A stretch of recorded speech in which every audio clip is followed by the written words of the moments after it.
Pag sinabing halimaw, Z1000 ang talagang literal na halimaw sa kalsada.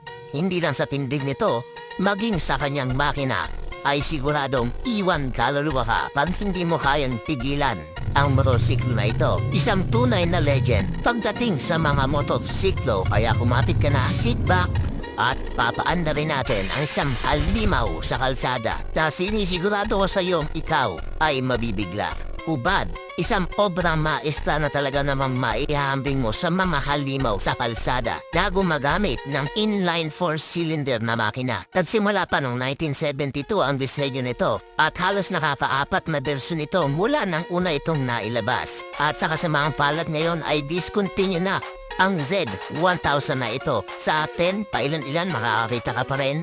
Pero hindi ka na makakakita nito after na maubos yung mga stocks nito. Nakakapanghinayang